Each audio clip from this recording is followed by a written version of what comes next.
16 বছরে আওয়ামী লীগের যে দুর্নীতি, সেই দুর্নীতি থেকেও বড় হয়ে গেছে অন্তর্বর্তী সরকারের সময়ে ছাত্র সমন্বয়করা কি দুর্নীতি করেছে মাননীয় স্পিকার।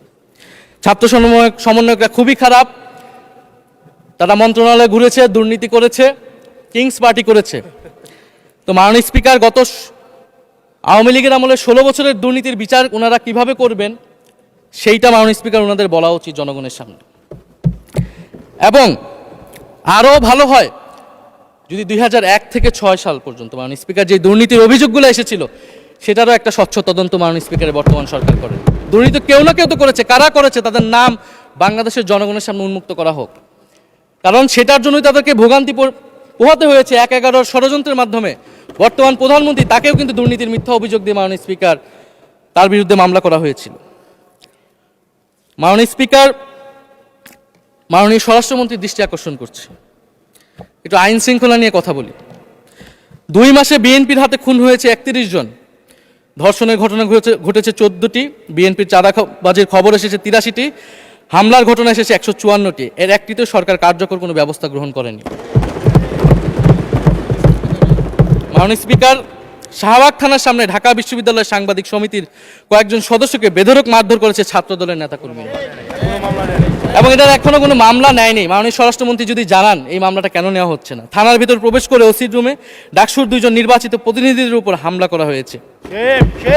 মাননীয় স্পিকার, ঢাকা বিশ্ববিদ্যালয়ের সাংবাদিক সমিতি, মাননীয় স্পিকার আপনি জানেন আপনি ঢাকা বিশ্ববিদ্যালয়ের ছাত্র, মহসিন হলের, আমিও মহসিন হলের ছাত্র। মাননীয় স্পিকার, ঢাকা বিশ্ববিদ্যালয়ের সাংবাদিক সমিতির একটা বড় ভূমিকা আছে বাংলাদেশের গণতান্ত্রিক আন্দোলনগুলোতে, আমাদের বিশ্ববিদ্যালয়ের গণতান্ত্রিক আন্দোলনগুলোতে। মাননীয় স্পিকার, মাজার হামলা নিয়ে কিছু কথা বলতে চাই। এই সরকারের আমলেও আমরা দেখলাম যে কুষ্টিয়ায় মাজারে হামলা করে একজনকে হত্যা করা হয়েছে। মাননীয় স্পিকার, এটা আমরা নিন্দা এবং প্রতিবাদ জানাই। আমরা কোনো ধর্মীয় বিতর্কে ঢুকবো না, সেটা নিয়ে আমাদের আলেম ওলামাগণ ব্যাখ্যা করবেন, কিন্তু আমরা রুল অফ ল নিয়ে কথা বলতে চাই। মাননীয় স্পিকার, এই ধরনের ঘটনা কোনোভাবেই গ্রহণযোগ্য হতে পারে না, এবং অন্তর্বর্তী সরকারের সময় এই ধরনের ঘটনা অনেক ঘটেছে, আমরা তারও নিন্দা জানাই, এবং সকল ঘটনার তদন্ত এবং বিচার হওয়া উচিত মাননীয় স্পিকার এই সময়ের মধ্যে। মাননীয় স্পিকার, জঙ্গিবাদ নিয়ে নতুন করে কথা আসছে, সরকারের প্রতি অনুরোধ থাকবে আপনারা একটু সমন্বয় করে বক্তব্য দিন। স্বরাষ্ট্রমন্ত্রী বলছেন জঙ্গিবাদ নেই, আবার মাননীয় প্রধানমন্ত্রীর উপদেষ্টা বলছেন জঙ্গিবাদ আছে, জঙ্গি আছে। তো ওনাদের বক্তব্যটা পরিষ্কার হলে আমরাও এই বিষয়ে আমাদের অবস্থান বা বক্তব্যটা পরিষ্কার করতে পারবো। তবে একটা জিনিস, যে জঙ্গিবাদের বিরুদ্ধে আমাদের 0 টলারেন্স। মাননীয় স্পিকার, এটা বাংলাদেশের সিকিউরিটি প্রশ্ন, এবং এটা সরকার এককভাবে ডিল করতে পারবে না, এটা জাতীয় ঐক্য লাগবে, এবং সরকারকে আমরা সর্বাত্মকভাবে সহযোগিতা করবে এই বিষয়ে। তবে বিগত আমলের মতো এবং ওয়ারেন্ট টেররের প্রজেক্ট হিসেবে যাতে বাংলাদেশে কোনো জঙ্গিবাদের নাটক না হয় মাননীয় স্পিকার, এটাও আমাদের মাথায় রাখবে।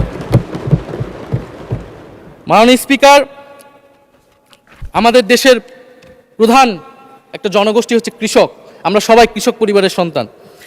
সরকার কৃষি কার্ড দিচ্ছে, এটা সরকারকে সাধুবাদ জানাই।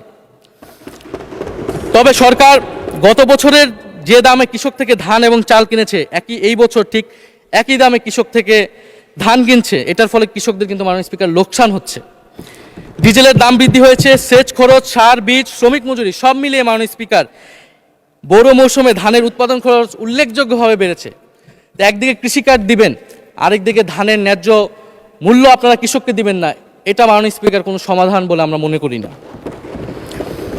মাননীয় স্পিকার, আমরা জুলাই গণহত্যার বিচার নিয়ে মাননীয় আইনমন্ত্রীকে এখন পর্যন্ত কোনো ব্রিফিং মাননীয় সংসদে করতে শুনি নাই, হয়তো আমার মিস হয়ে যেতে পারে। আমরা আশা করব উনি প্রতি অধিবেশনে সংসদে এবং সংসদের বাইরে আমাদের ট্রাইব্যুনালের চিফ প্রসিকিউটর আছেন, মাননীয় আইনমন্ত্রীর থেকেও আমরা জুলাই গণহত্যার বিচার প্রক্রিয়া কতটুকু আগাচ্ছে, কিভাবে আগাচ্ছে, এটা নিয়ে আমরা স্বচ্ছ বক্তব্য ওনাদের কাছ থেকে, সরকারের কাছ থেকে মাননীয় স্পিকার আশা করি।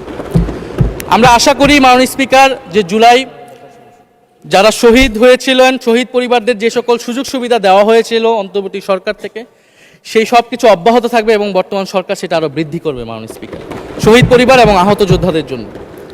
মাননীয় স্পিকার, আর 2 মিনিট যদি বৃদ্ধি করতেন আমি শেষ করে দেব। 2 মিনিট। জি, 2 মিনিট বৃদ্ধি করা হলো। মাননীয় স্পিকার, আমরা এই জুলাই গণ অভ্যুত্থানে এই প্রজন্ম কর্মসংস্থানের বড় একটা দাবি নিয়ে কিন্তু মাননীয় স্পিকার চাকরির আন্দোলন থেকে আন্দোলনটা শুরু হয়েছিল।